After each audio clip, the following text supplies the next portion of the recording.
El título del mensaje de esta noche está allí, para que usted lo recuerde. Creo que es un lindo desafío. Se llama Camino a la Felicidad. ¿Cuántos quieren estar en este camino? Dicen conmigo, amén. Bien. Usted va a aprender en esta noche de ese camino, el camino a la felicidad completa y eterna. No la felicidad pasajera de aquel que se saca la lotería, por ejemplo, y está feliz la primera semana y luego, después de trámites y trámites, cobra su gran cantidad de dinero y comienzan realmente los problemas. Y comienzan a aparecer las aves rapaces. Y comienzan a aparecer los amigos que nunca aparecieron. Y comienzan a aparecer los problemas que nunca antes había tenido, que ahora vinieron añadidos al dinero. Y bueno, así como muchas felicidades pasajeras o efímeras, como pueden ser aquellos quebrantamientos secretos del pacto matrimonial, que alguno puede, en secreto obviamente, sin que su esposa o su esposo lo sepa, tener una pequeña alegría, como se dice, para convertirse después del tiempo, cuando se enteran, en una amarga cosecha de frutos insoportables, recibiendo el desprecio de amigos, de su cónyuge, la humillación de sus hijos y la pérdida de la sinceridad y la pureza del lazo matrimonial, por ejemplo. Y así muchas felicidades pasajeras, lo que la Biblia llama los placeres temporales del pecado. Pero nosotros no vamos a hablar de esos placeres temporales porque quizá usted ya los ha experimentado. ¿De qué le sirven? ¿O de qué le sirvieron, si usted recuerda? Hoy, presente siglo XXI, ¿de qué le sirven todos los bailes en los cuales usted estuvo? ¿De qué le sirven las copas que usted ha tomado de más? ¿De qué le sirven las salidas, los viajes? ¿De qué le sirven hoy? Pregúntese, ¿de qué me sirven hoy? Bueno, tengo un lindo recuerdo, pero ¿para qué le sirven? De ilusiones también se vive, dicen otros. ¿Seguro? Cuando hay que pagar las cuentas, ¿las ilusiones te sirven? ¿Los recuerdos te sirven? Cuando tenés que educar a tus hijos, ¿los recuerdos te sirven? ¿O cuando tus hijos se rebelan? Cuando parte un familiar a la eternidad y el dolor atraviesa tu alma como una espada, ¿todos esos deleites temporales te sirven?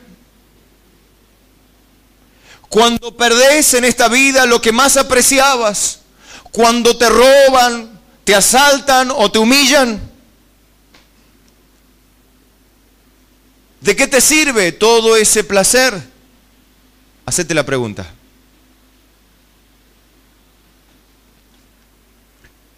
Porque entonces vamos a empezar a conocer el camino a la felicidad. Pero antes vamos a ponernos de acuerdo en algunos términos. ¿En qué idioma habla usted? ¿Español? ¿Todos hablan español aquí?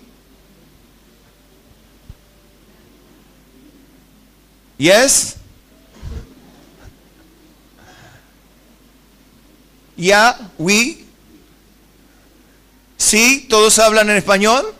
Bueno, entonces vamos a referirnos al diccionario que rige nuestro lenguaje. ¿Está bien?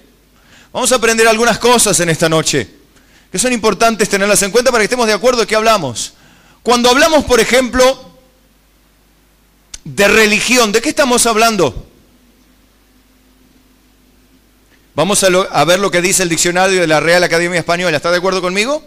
Para que nadie diga, bueno, yo pienso que la religión es esto, lo otro. Vamos a ver qué dice aquella autoridad que está encargada de de alguna manera expresar con claridad el significado profundo de los términos que utilizamos para comunicarnos. Nosotros usamos palabras y la unión de palabras hacen sentencias claras y concretas, aunque a veces algunos no hilan palabra con palabra. Y se llama chamullo eso. Pero no vamos a hacer un chamullo en esta tarde, sino vamos a hablar de palabras y frases concretas y conceptos que es importante que usted guarde en su mente. Por eso es importante la atención debida. Definimos religión según el diccionario de la Real Academia Española. Lea conmigo. Dice: conjunto de creencias o dogmas acerca de la divinidad, de sentimientos de veneración y temor hacia ella, de normas morales para la conducta individual y social y de prácticas rituales, principalmente la oración y el sacrificio para darle culto. Virtud, en una segunda acepción, que mueve a dar a Dios el culto debido. Y una tercera acepción, profesión y observancia de la doctrina religiosa. Cuarta acepción, obligación de conciencia, cumplimiento de un deber. Todo esto es simplemente lo que expresa el diccionario de la Real Academia Española cuando se refiere a religión. Usted ve que en este caso se refiere a un conjunto de cosas que hacemos, que nos enseñan, que alguien dictamina, ¿sí? Si vemos allí profesión y observancia de una enseñanza religiosa en la acepción número 3. También obligación de conciencia, cumplir un deber. Bueno, eso es lo que todo el mundo tiene por religión, ¿sí? También, si vemos la acepción número 1, habla de un conjunto de creencias, dogmas, acerca de la divinidad. O sea, no hay algo concreto aquí, sino que es un poco abstracto, no donde se unen sentimientos de veneración y temor hacia ella, hacia la religión está hablando, ¿no? De normas morales para la conducta individual y social, de prácticas rituales, principalmente la oración, no en qué términos, pero oración. Los musulmanes también oran, ¿no es cierto? De hecho, ustedes saben que hicieron el estadio ahí en Medio Oriente, la ciudad se llama... Sí, Abu Dhabi. Un tremendo estadio donde tiene lugares para orar. Y bueno, ahí van a orar 6 veces por día los musulmanes, como los cristianos. ¿Sí? ¿O no?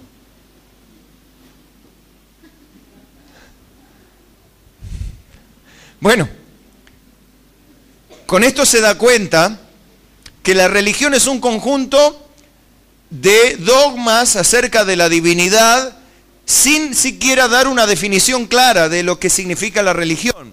Es un conjunto de creencias. Pero yo no veo en este sentido un parámetro seguro, sino que habla de un parámetro relativo aquí.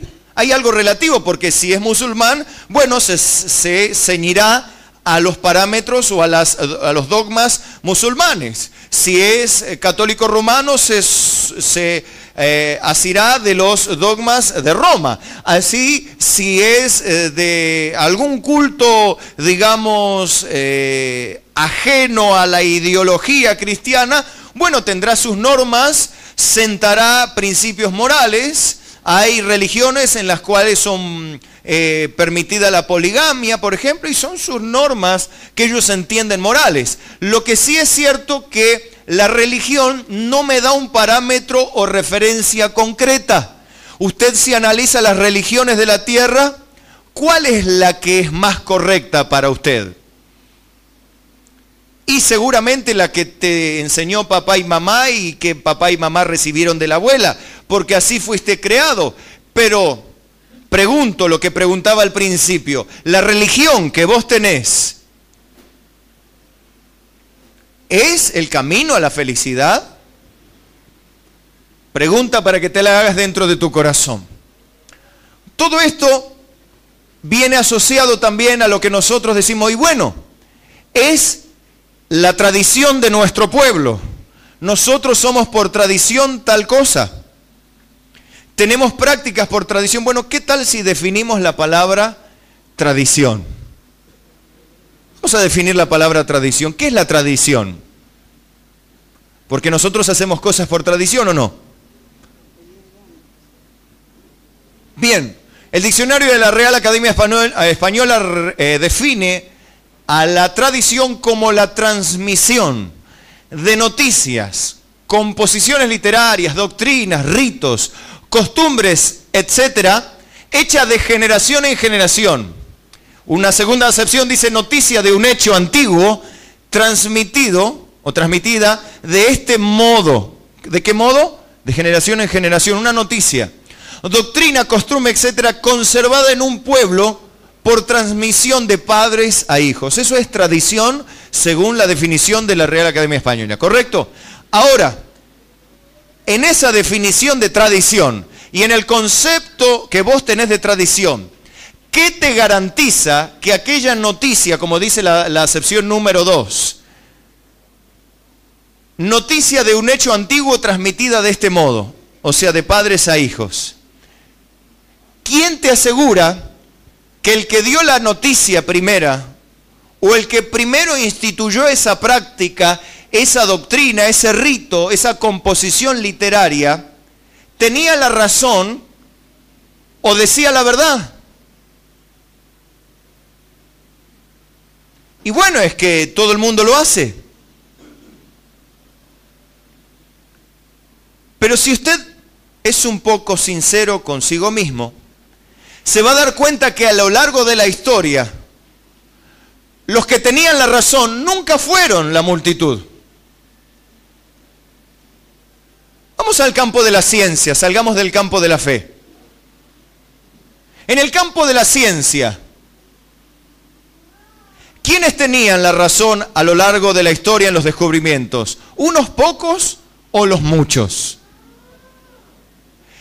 ¿Que los catalogaron de qué? De locos. No, pero este es un loco, es un enfermo. Este se rayó y después que se murió, tenía la razón el flaco. Tenía la razón el loco.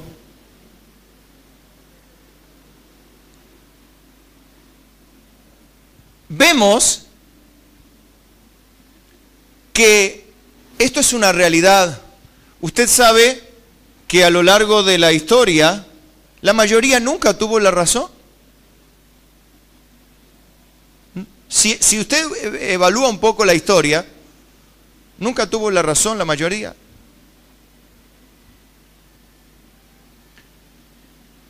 En el tiempo de Hitler,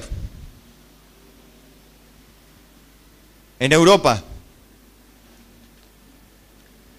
previo y durante la Segunda Guerra Mundial, y la primera si quiere también, el tiempo donde Hitler venía apareciendo, se empieza a formar un estilo de pensamiento, ya vamos a hablar cuál, donde todos tienden a pensar según el pensamiento de Hitler. Y eran una gran mayoría en Alemania.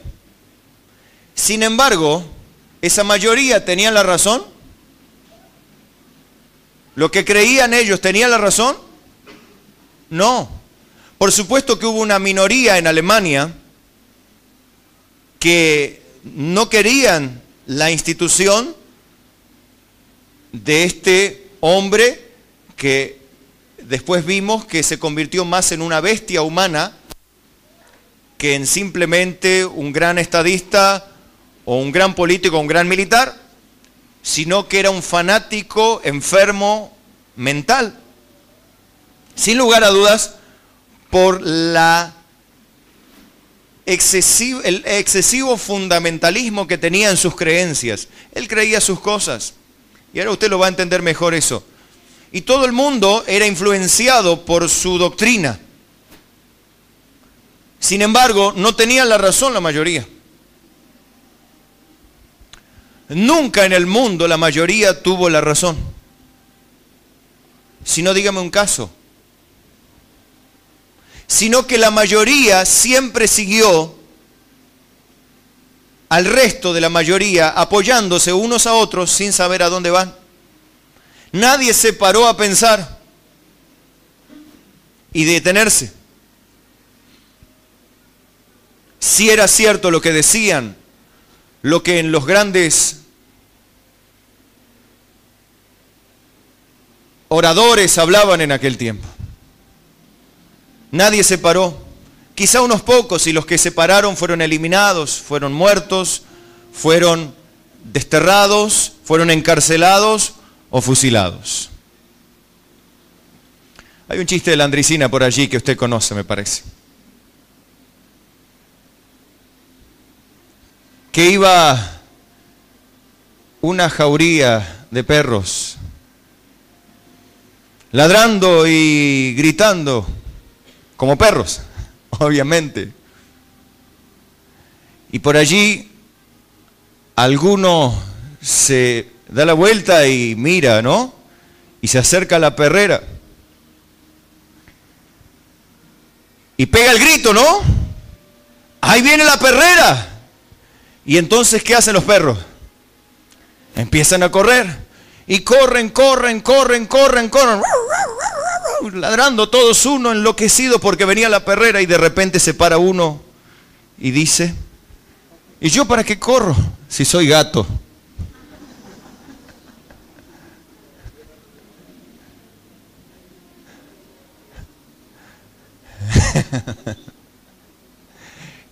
En eso usted se da cuenta, en ese pequeño chiste tan sano de aquel cómico tan tradicional de nuestro país. ¿Se da cuenta usted que en ese caso la mayoría tenía la razón? Pero hubo uno que se puso a pensar lo que era. Efectivamente, en un momento se paró. Yo quiero que en este tiempo, mi querido amado amigo, te pongas a pensar si sentís el grito de la jauría que van todos para allá porque viene la perrera, porque sentís los gritos de que, bueno, algún día tendremos que morir, o dónde vamos a ir a parar, y qué va a ser de nosotros, y esto y lo otro. ¿Vos con quién vas a correr? Cuando empiecen quizá a llegarte señales del día de tu partida, porque puede ser que lleguen como no lleguen. A veces que llegan, tristemente, señales a través de la enfermedad terminal o tantas cosas terribles, y la persona comienza a pensar. Pero a veces nos viene de sorpresa. Lo importante es que vos, mi querido amigo y hermano, en esta noche medites si vas a seguir corriendo con la jauría o te vas a detener a pensar si lo que están haciendo es lo correcto. Porque este mundo vemos que tiene religiones, tradiciones, pero todas ellas son que un día se le ocurrieron a alguien. Alguien un día las formó, alguien un día las estableció, y todo el mundo corrió atrás. Y los que corrieron atrás se la dijeron a los hijos. Y los hijos y el abuelo corría, corramos nosotros. Y los nietos decían, y el abuelo corría, y le decían a sus hijos, corramos con el tatarabuelo, o el bisabuelo, y así el tatarabuelo. Y los hijos a los hijos le fueron diciendo lo que había hecho el tatarabuelo y después lo que había hecho fulano. Pero ¿se fijaron si el viejo aquel tenía la razón? Es una linda pregunta para hacerse.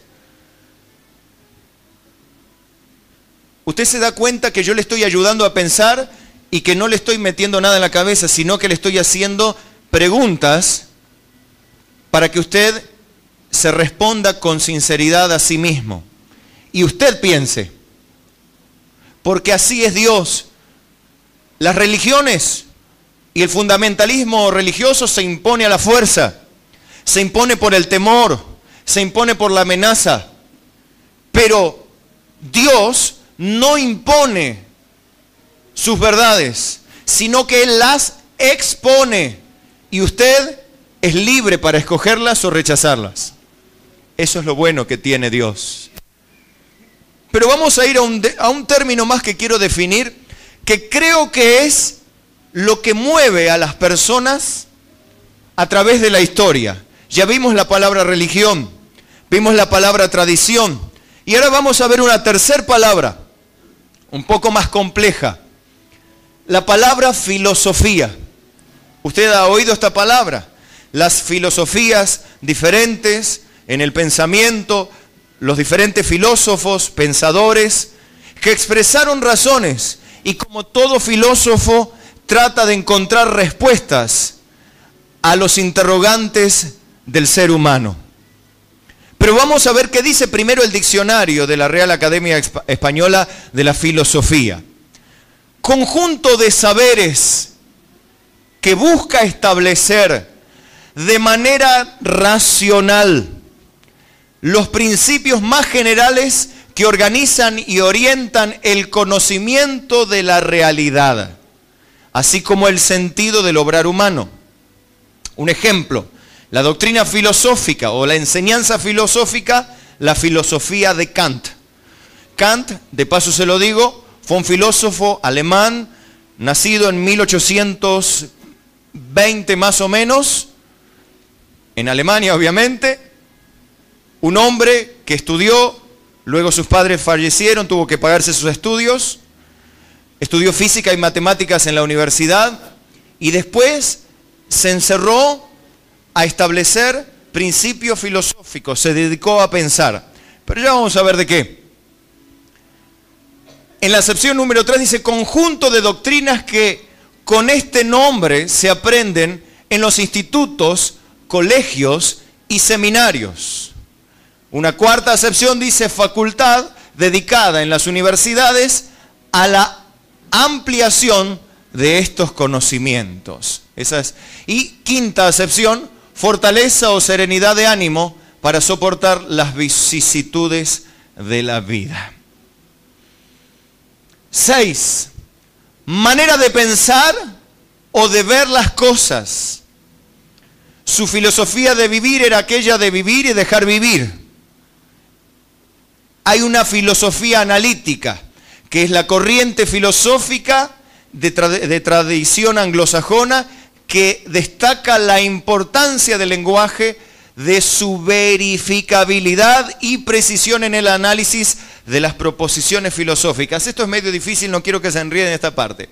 Es también una filosofía moral, la que trata de la bondad o malicia de las acciones humanas. Y una filosofía natural, la que investiga las leyes de la naturaleza. Bueno, vemos en general, para que usted no se le enriede en la cabeza, porque no vamos a hablar de una clase de filosofía, porque tampoco soy filósofo, ni profesor de filosofía, ni pienso serlo, sino sencillamente hago un análisis del significado de la palabra a través de lo que me enseña o lo que me revela el diccionario de la Real Academia Española.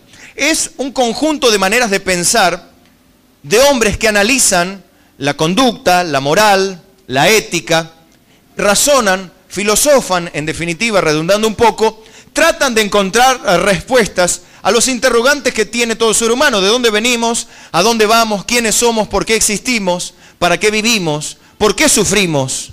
¿Para qué sufrir? ¿Por qué no morir? ¿A dónde vamos cuando morimos? Todas estas preguntas que el hombre trata de solucionar.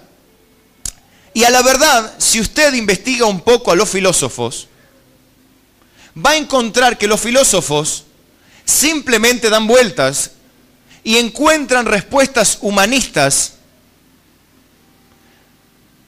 que no satisfacen la necesidad de una respuesta de contenido eterno, como la demanda nuestros corazones. Nuestros corazones no pueden simplemente satisfacerse como filosofías que expresan esta frase, vivir y dejar vivir. Es una filosofía de vida, vivir y dejar vivir. Pero esto es muy amplio y a la vez muy escueto. No soluciona mis preguntas, porque vivir y dejar vivir puede ser una forma de relacionarse socialmente, pero ¿qué me pasa si me muero? Se me acabó la vida. ¿Qué me pasa después de este tiempo? ¿Qué pasa si tengo un accidente? ¿Qué pasa si alguien no me quiere dejar vivir? ¿Qué pasa si alguien me asalta en mi vida, irrumpe en mi intimidad y roba mi intimidad y destruye quizás mi integridad psicológica o psíquica a través de una acción violenta. ¿Qué o para qué me ayuda la filosofía de vivir y dejar vivir en este caso? Si a mí no me dejaron vivir, ¿qué hago? ¿Qué dice la filosofía? ¿Matar y reventar entonces a cuantos vengan contra mí?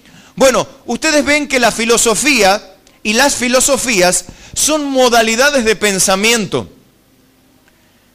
Citando a Kant, o la filosofía de Kant, ese filósofo alemán, usted se va a dar cuenta que este hombre expresa en sus argumentaciones filosóficas una tendencia evidentemente de corte ateísta. Si bien este filósofo no niega a Dios, pero escuche esto, él se llamaba Emmanuel Kant. ¿Qué significa Emmanuel? Pero cuando él estudió el hebreo en la facultad, dijo, no me gusta mi nombre. Y se lo cambió y se llamó Immanuel Kant. Él no dijo que Dios no existe, pero no quiso tener en su propia persona el nombre de Dios.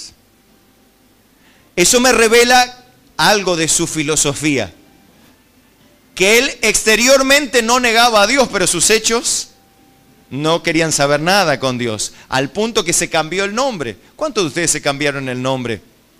A lo sumo usaron el segundo porque no les gustaba, pero no porque llevaban el nombre de Dios encima.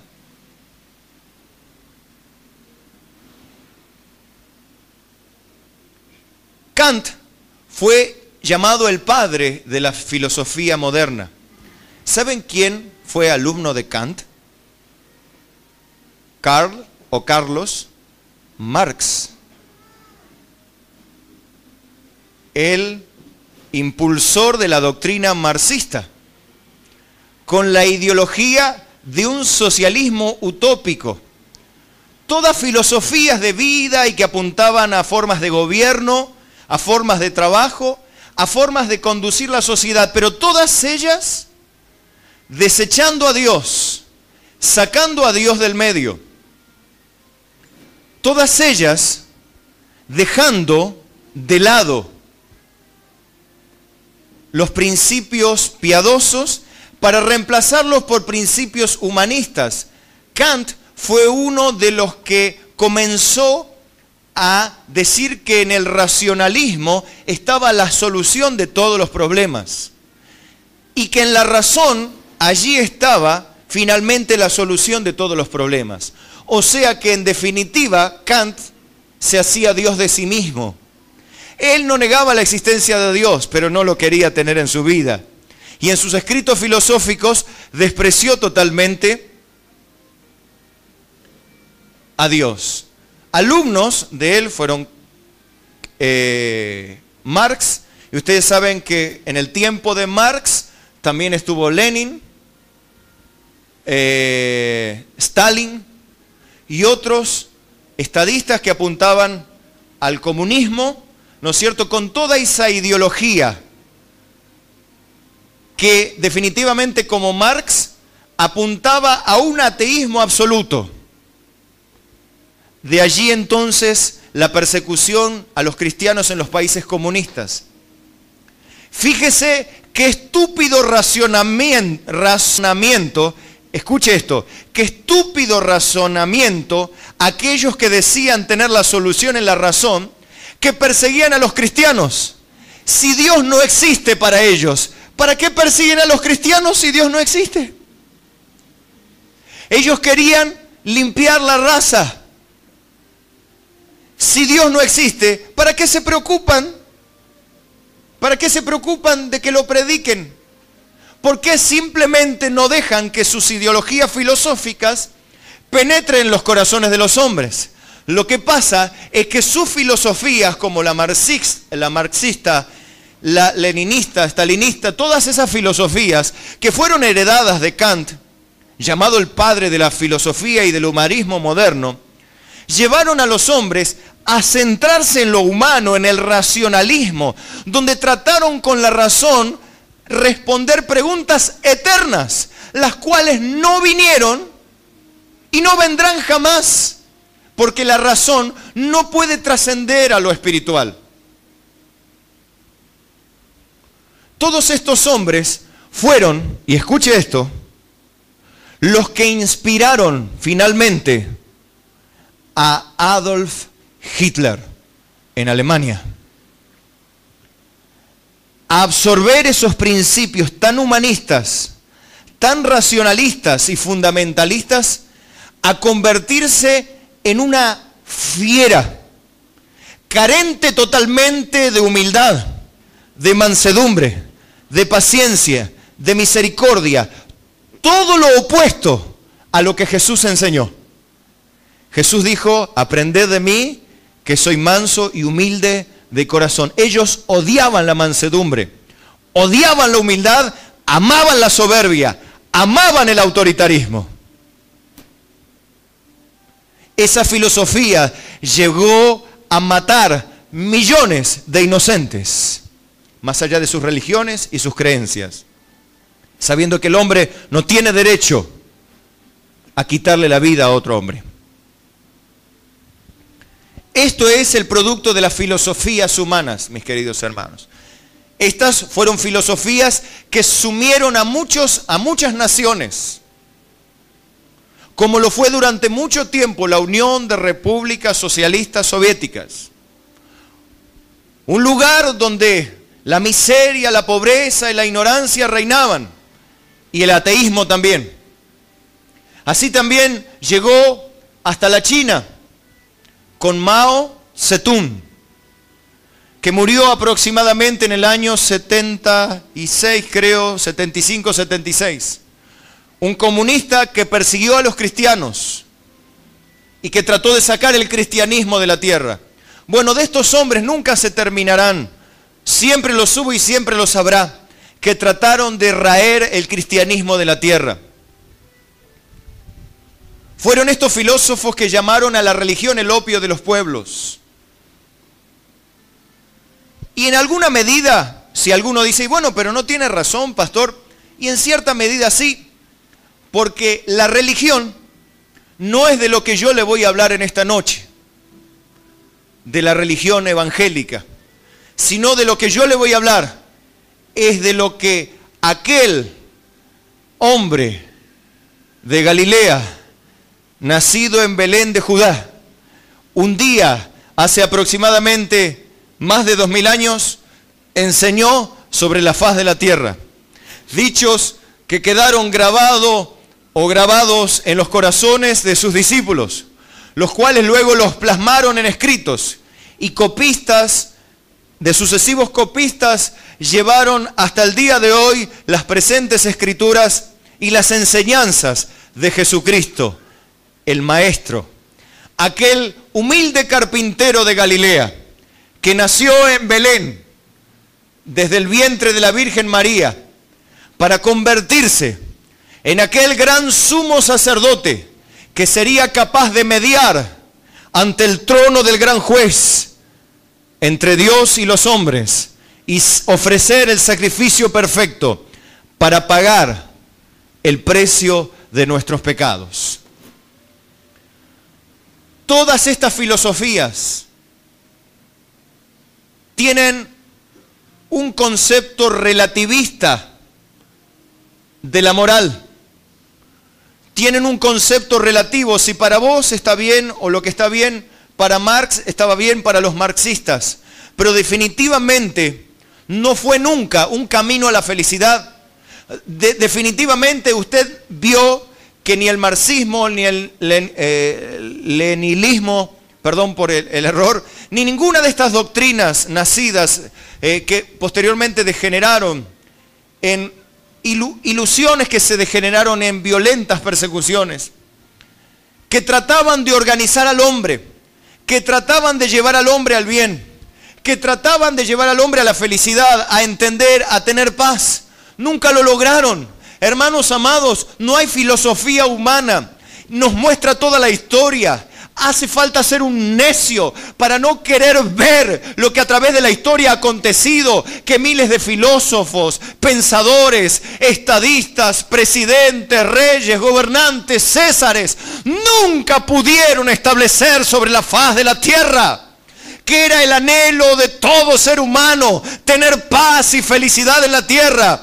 No se han acabado esos hombres, hermanos amados. Siguen en este tiempo hombres y políticos y estadistas y hombres importantes y universitarios con doctorados. Siguen proponiendo proyectos para la paz nacional. Siguen proponiendo argumentos para la organización, para la pacificación, para la consolidación. Ahora llaman de la democracia, que dentro de todos es la forma de gobierno mejorcita.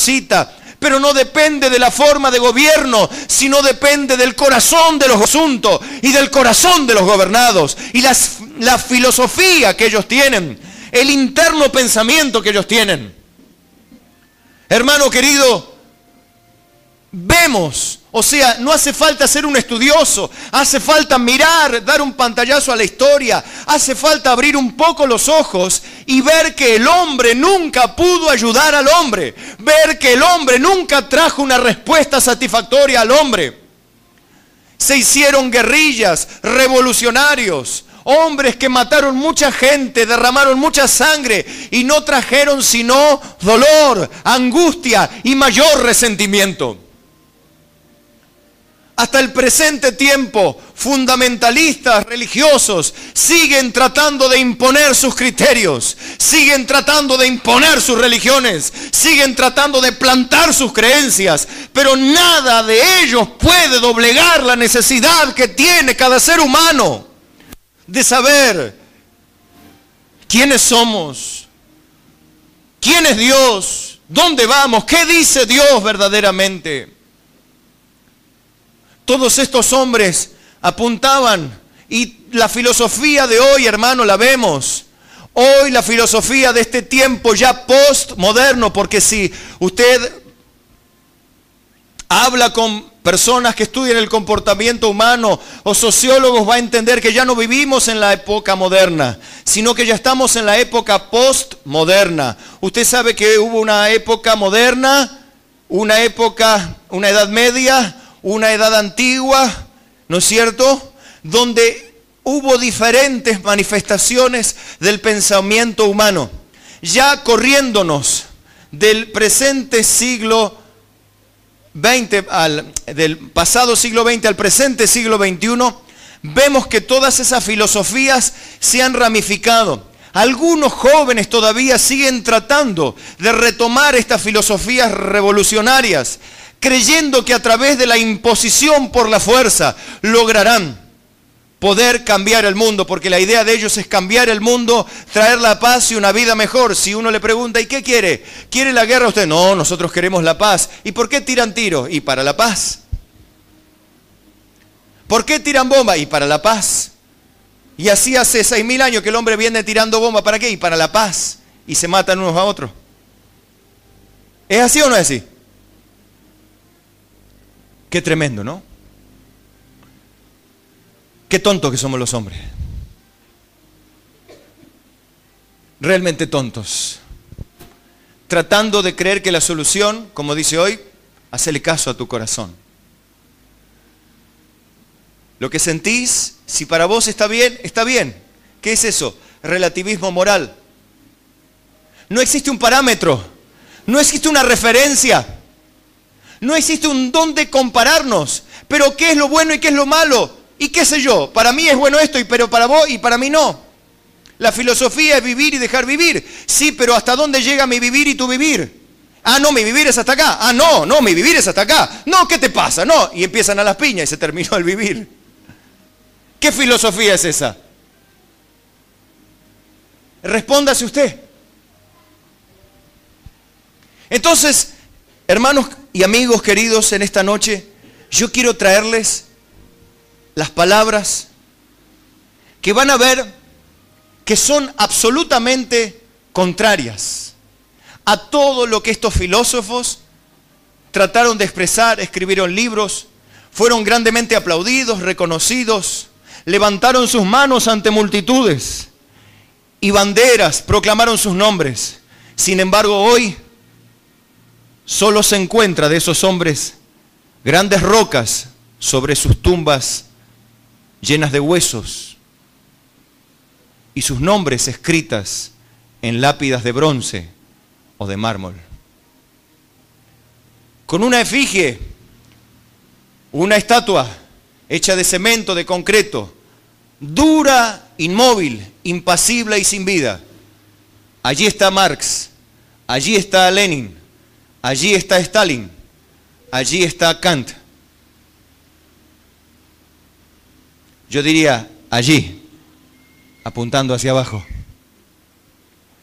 Sin embargo, si nosotros retrocedemos en el tiempo, de la persona que yo le voy a hablar ahora, no podemos decir, allí están sus huesos, porque no quedó su cuerpo más de 3 días y 3 noches, sino que un domingo a la mañana, bien temprano, aquel Espíritu Santo que al principio de la creación se movía sobre la faz de la tierra, es el mismo Espíritu Santo que habitó en plenitud en el Hijo del Hombre, aquel Hijo del Hombre que vino y sin pecado vivió entre nosotros y estuvo dispuesto a soportar cuanto desprecio, cuanto denuesto, cuanto golpe, cuanta filosofía y argumentación y tradición en contra trataban de simplemente contradecir lo que él enseñaba. Ese nombre es Jesucristo.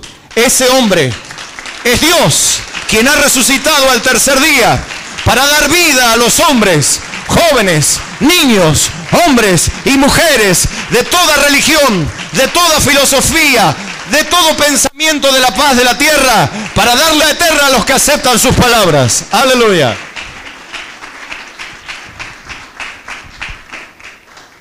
Yo quiero hablarle entonces simplemente de lo que en contraposición la absoluta sabiduría eterna de Dios tiene.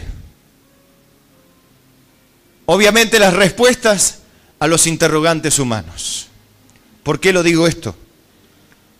Porque esto se escribió antes que todos estos hombres hicieran tanto daño sobre la tierra. Proverbios 3:1 dice: hijo mío, no te olvides de mi ley y tu corazón guarde mis mandamientos. Porque largura de días y años de vida y paz te aumentarán. Nunca se aparten de ti la misericordia y la verdad. Átalas a tu cuello, escríbelas en la tabla de tu corazón, y hallarás gracia y buena opinión ante los ojos de Dios y de los hombres. Escuche esto: fíate de Jehová de todo tu corazón y no te apoyes en tu propia prudencia. Reconócelo en todos tus caminos y Él enderezará tus veredas. No seas sabio en tu propia opinión. Teme a Jehová y apártate del mal, porque será medicina a tu cuerpo y refrigerio para tus huesos. Hermanos queridos, si estos hombres que rechazaron a Dios, sabe que Carlos Marx era hijo, mire usted, Carlos Marx era hijo de judíos conversos al cristianismo. Eran judíos que habían recibido a Cristo como Señor y Salvador. Habían sido constituidos hijos de Dios. Y Carlos Marx era hijo de creyentes. Y seguramente, como todo hijo de creyentes, habrá conocido esta palabra. Se la habrán enseñado sus padres, porque eran judíos y porque eran cristianos. Hermano, el libro de los Proverbios ya lo leían los judíos. ¿Cuánto más los cristianos, que son quienes creen en el cumplimiento de las profecías del Antiguo Testamento, personificadas en Cristo Jesús? Este hombre como Marx, hombres que tuvieron a su alcance el conocimiento de estas verdades eternas, no reconocieron a Dios en todos sus caminos, sino como Emmanuel Kant se cambiaron el nombre porque prefirieron dejar a Dios de lado. Dijeron, no nos importa, Dios, tu palabra. No nos importa lo que opina Dios ni lo que enseña Dios. Quiero decirle, hermanos, que estos hombres, también discípulos de Kant y contemporáneos de él, como Juan Fichte, otro ateo proclamado, negaron a Dios, y algunos de ellos, hermanos queridos, murieron atacados de enfermedades mentales. Algunos de ellos se hicieron homosexuales con su relativismo moral. Se hicieron homosexuales, quedaron locos, odiando y aborreciendo a Dios. Hermanos, cuántas cosas la humanidad absorbe como doctrinas, tradiciones, enseñanzas. Simplemente teorías, llamadas teorías científicas. Carlos Sagan, un astrónomo ateo al 100%, que apoya la teoría del Big Bang. Hermano, ¿cuánta gente está hablando de la evolución cuando simplemente no tienen demostración científica? Es teoría y la teoría no es demostración científica. Y la gente repite, no, porque la teoría de la evolución, ¿y vos de qué venís? Del mono. Hermano amado, por Dios, observe esto. Le digo delante de Dios, sabiendo de dónde vengo, sabiendo de dónde usted viene. Pero si bajáramos al pensamiento humano, sería más razonable pensar, como decían estos hombres, filósofos, que se creían grandes pensadores, no eran más que brutos necios, porque negaron la sabiduría altísima de Dios. Ojalá, mi querido y amado hermano, hubiésemos descendido del mono, porque hoy estaríamos viviendo por lo menos como los monos. Estarían las monitas cuidando a los monitos. No como las mujeres de este tiempo que hacen pasar la navaja por sus vientres para asesinar al fruto de su vientre. Los monos no hacen eso, hermanos. Ojalá viviésemos como los gorilas. Los gorilas no matan a sus crías. Los hombres sí matan a sus hijos. Ojalá fuésemos descendientes del mono. Viviríamos en familia. No como viven los seres humanos regando hijos por todos lados, sin tener concepto de familia, sin entender que Dios dijo un día, lo que Dios unió no lo separe el hombre. Ojalá viviésemos como los monos, pero la presente situación me demuestra que no descendemos del mono. Es un simple razonamiento. ¿O no le parece lógico? Es obvio.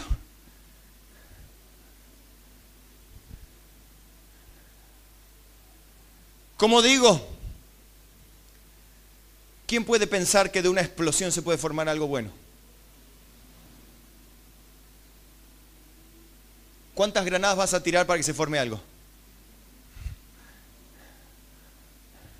Bueno, así es la explosión del Big Bang. La teoría dice que a partir de un punto infinitamente pequeño donde estaba concentrada toda la energía, en un determinado momento llamado el principio, explotó a una velocidad sideral, con una energía descomunal, esparciéndose las partículas hacia todas direcciones en el universo. Y a partir de allí, de los millones de años, las diferentes partículas fueron recombinándose para convertirse en lo que sos vos hoy y lo que soy yo. Por suerte no, porque la teoría dice que fue fortuito. No hay una ley que regule sino el mero azar. Y la probabilidad 1 por 10 a la 20 es 1 por 10 a la potencia 20, la probabilidad de que eso pase en el universo. Sin embargo, el hombre dice, es obvio, la teoría de la evolución, venimos de eso. Hermanos, ¿Cómo derrumbamos esa simple teoría? ¿Cómo es posible que a partir del mero azar se forme en las 20 billones de células que tiene la hermana un código genético llamado ADN, una cadena de datos extremadamente larga, que está exactamente igual reproducida en todas las 20 millones de células en su cuerpo, y es totalmente diferente a las 20 billones de células que están en el cuerpo de este hombre, y es totalmente diferente a las 20 billones de células que está en esta mujer, y así diferente a cada una de ellas diferente? ¿Cómo es posible que se forme semejante perfección a través del mero azar? Dígame, ¿cómo hace para creer semejante burrada?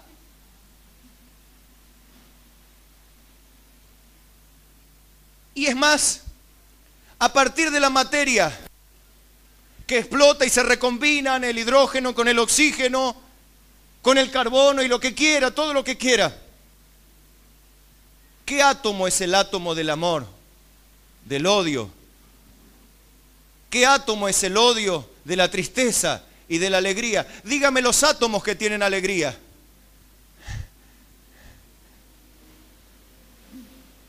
Dígame, ¿conoce algún átomo?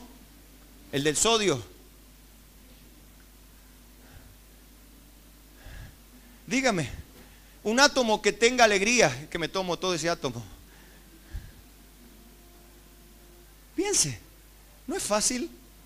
¿Sabe qué pasa? Que la gente dice teoría, teoría, teoría. Ah, la teoría la dijo Carl Sagan, un gran astrónomo. Era ateo, era un sonso.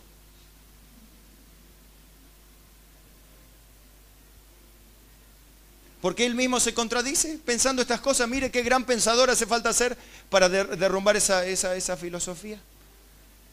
Y ellos tienen grande, oh, Carlos Sagan, gran, palabras mayores.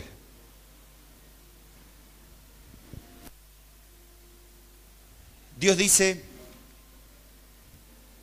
no seas sabio en tu propia opinión. Teme al Señor y apártate del mal, porque será medicina a tu cuerpo y refrigerio a tus huesos. ¿Te das cuenta, mi amado hermano?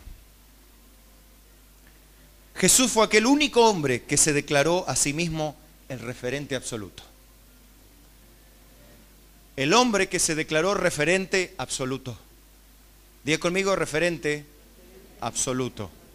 Todos opinaron, todos propusieron teorías, tesis filosóficas, pero ninguno, Jesús no vino a exponer ninguna tesis a partir de una hipótesis filosófica.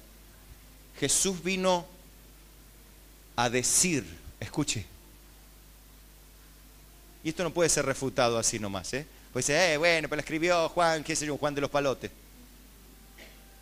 No sea tan apresurado en descalificar la autenticidad científica de las Escrituras. No se apoye en programas que comercian mundialmente con la información religiosa. Apóyese en cosas que tienen verdadero peso científico. Para eso hable con gente erudita o métase en una biblioteca a estudiar, pero no opine de gratis. Jesús dijo, no se turbe vuestro corazón. ¿Creéis en Dios? Creed también en mí. En la casa de mi Padre muchas moradas hay. Si yo os lo hubiera dicho, si así no fuera, yo os lo hubiera dicho. Voy pues a preparar lugar para vosotros. Y si me fuere y os preparare lugar, vendré otra vez y os tomaré a mí mismo, para que donde yo estoy, vosotros también estéis. Y sabéis a dónde voy y sabéis el camino. Le dijo Tomás, Señor, no sabemos a dónde vas. La pregunta del millón, ¿no? De todos los filósofos. ¿Dónde vas después de la muerte, Señor? No sabemos a dónde vas. ¿Cómo pues podemos saber el camino? Y Jesús dijo, no estableciendo una tesis, sino simplemente expresando una verdad. De su propia boca dijo, yo soy el camino y la verdad y la vida. Nadie viene al Padre sino por mí, dijo Jesús.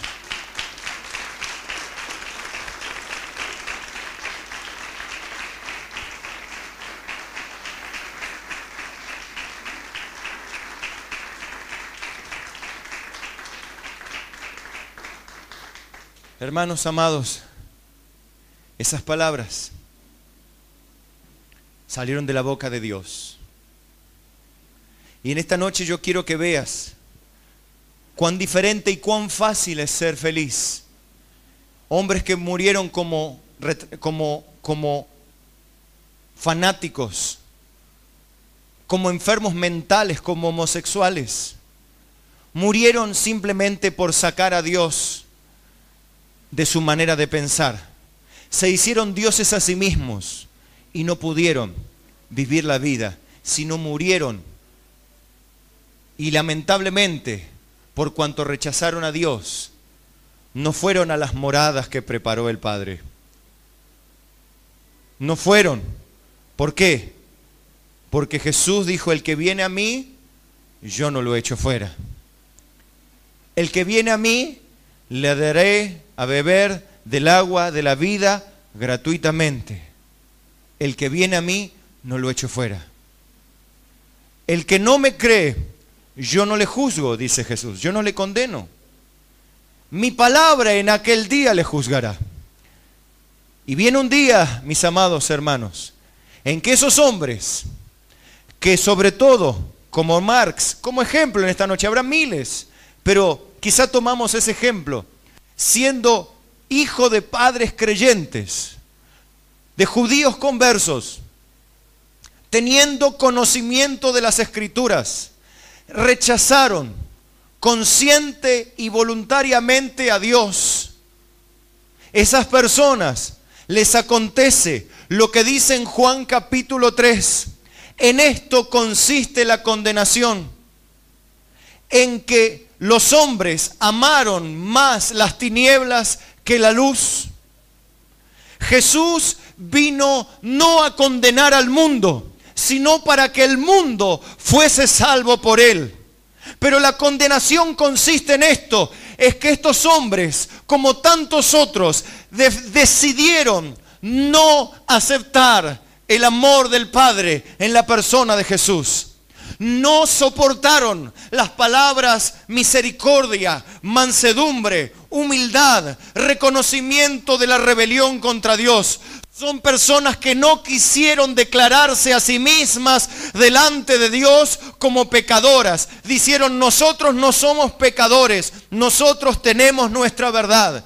Jesús dijo, yo soy la verdad y el camino y la vida, y nadie va al Padre si no es a través de mí.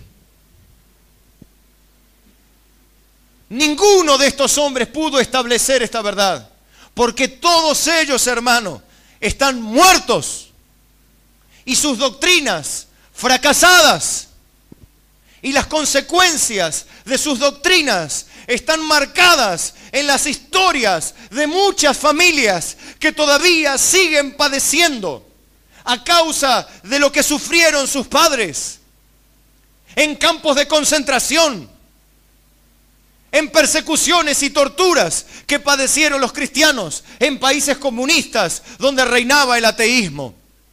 Hoy llevan la marca esas personas del dolor, del fruto de los pensamientos de estos hombres que no aceptaron la humildad, no aceptaron reconocer que son pecadores y que si se sometían a Dios, la paz les vendría y la bienaventurada vida estaría sobre ellos. Quisieron ellos hacer su propio plan y murieron fracasados, sus doctrinas fracasadas. Por eso hoy, el mundo de hoy, en el presente siglo XXI, ya no sabe a quién creerle, ya no sabe quién pensar. Le importa un bledo Kant, le importa un bledo Marx, le importa un bledo lo que diga el político este, lo que diga el otro. Ya cada uno hace lo que quiere porque nadie sabe lo que quiere. Nadie sabe el camino, nadie conoce la verdad. Todos dicen y no sé, todos dicen y nadie sabe. ¿Saben lo que está pasando? Las tinieblas, la oscuridad ha cubierto la mente de los corazones. Pero no todos los corazones. Todavía hay corazones en los cuales resplandece la luz. Jesucristo, yo soy la luz. Y el que me sigue no andará en tinieblas, dijo su palabra. Aleluya. Gloria al nombre del Señor.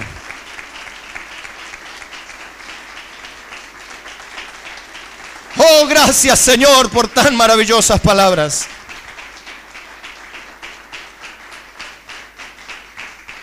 Yo quiero decirte, hermano, en este subtítulo,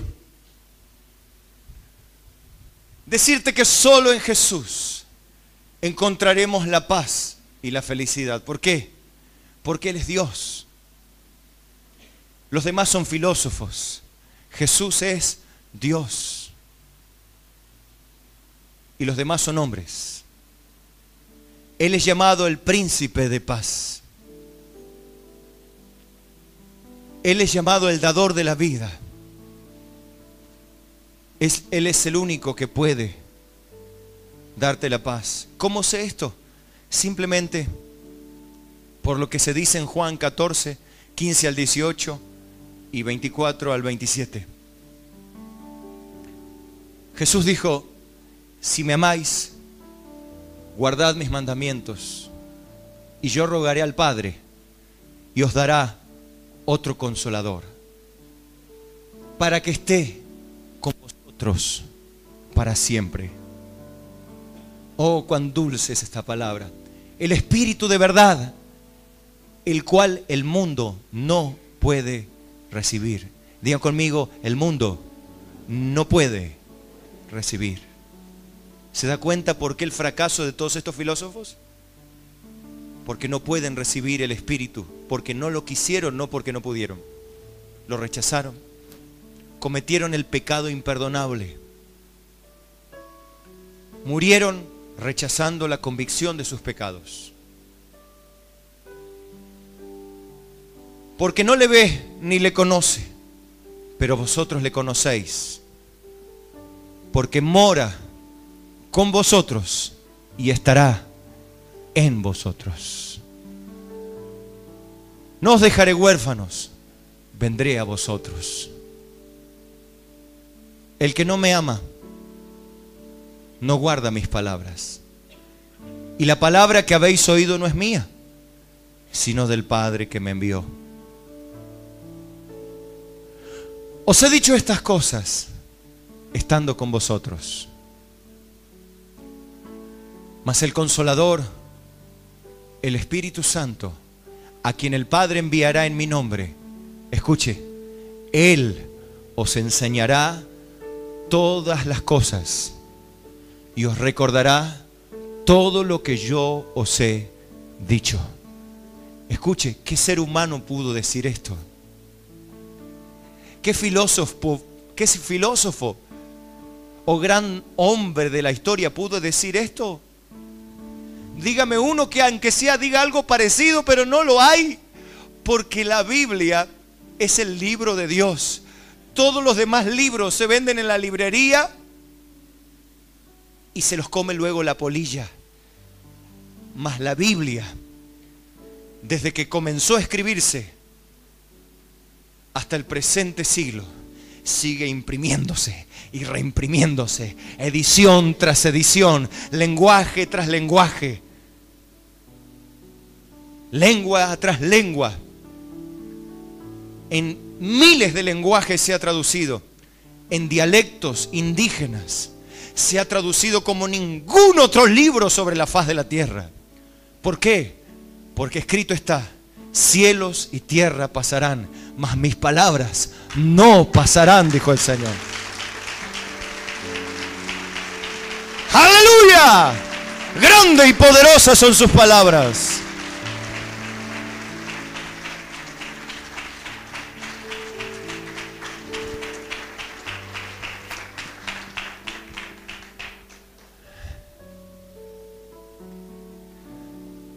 A mí me agrada esto. Y creo que muchos de los que están aquí son testigos de esto. El Espíritu Santo, a quien el Padre enviará en mi nombre, Nos enseñará todas las cosas y nos recordará todo lo que Jesús nos ha dicho. ¿Y qué dijo Él? La paz os dejo. Mi paz os doy. Yo no os la doy como el mundo la da. No se turbe vuestro corazón, ni tenga miedo. Amigo, no tengas miedo en esta noche. No tengas temor de tirarte a la pileta. No tengas temor de decirle sí a Jesús.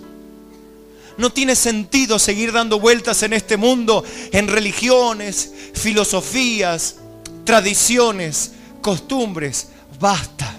Decile basta a tu sed de oír algo que sacie tu alma.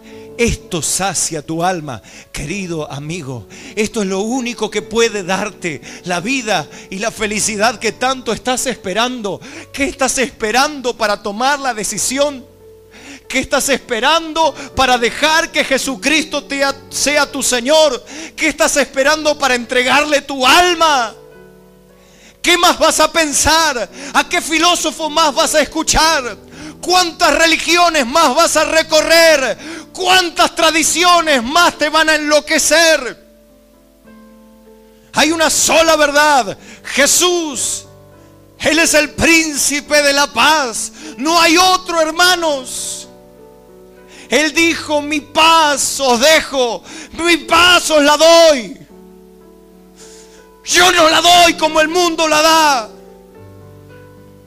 No se turbe vuestro corazón, ni tenga miedo. Si tu miedo era morir, ya no tenés que temer, porque Él salvará tu alma. Si tu miedo es la enfermedad,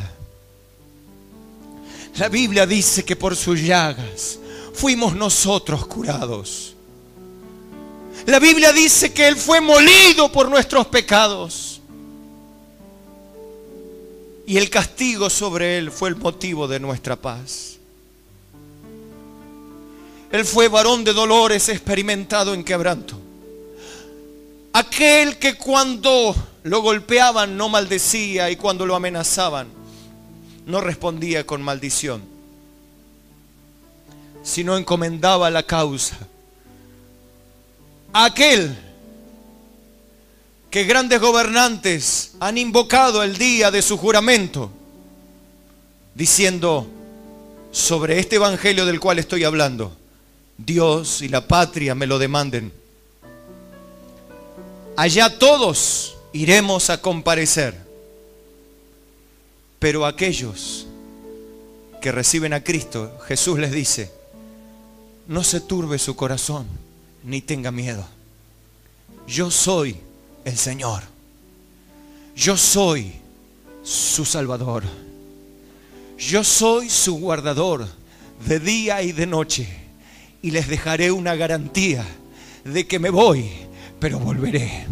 Les dejo mi espíritu para que esté con vosotros para siempre.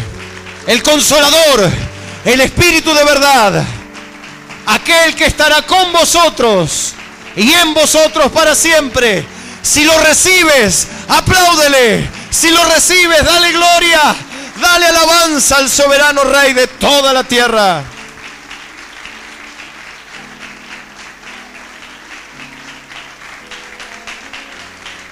Dale un aplauso al único inmortal, al que habita en luz inaccesible, al solo soberano Rey de reyes y Señor de señores, al que era, al que es y al que ha de venir, aquel que dijo yo soy el alfa y la omega, el principio y el fin, el primero y el último. Yo soy, y después de mí no hay quien salve, ha dicho Jehová.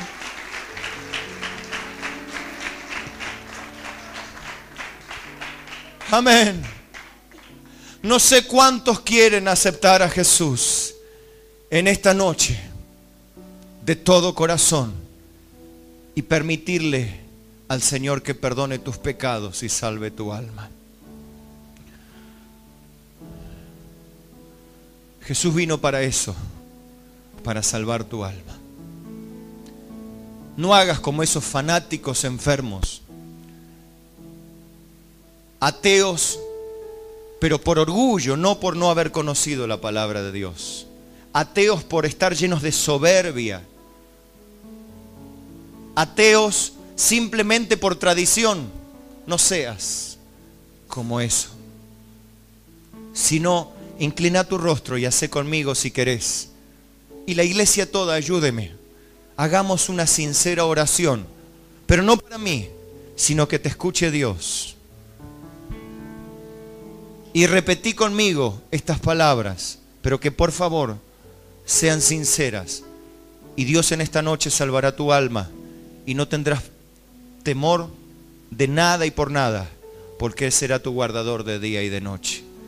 Di conmigo: Señor Dios, en esta noche he entendido cuán terrible es despreciar tu paz, tu amor y tu eterna y altísima sabiduría. Señor, perdóname por mi ignorancia, mi necedad, mi orgullo y mi soberbia al rechazarte una y otra vez voluntariamente. Pero en esta noche me doy cuenta que mi alma necesita salvación. Perdona también todos mis pecados. De todo corazón me arrepiento y te pido, límpiame, límpiame mi conciencia, mi alma, mi espíritu y todo mi ser de todo pecado. Quiero aprender a ser un verdadero cristiano. Permíteme a mí ser también un hijo de Dios. Te acepto, Señor, como mi Señor, dueño de mi vida, de mi tiempo, de mis horas, de lo que tengo y soy. Lo rindo todo a tus pies.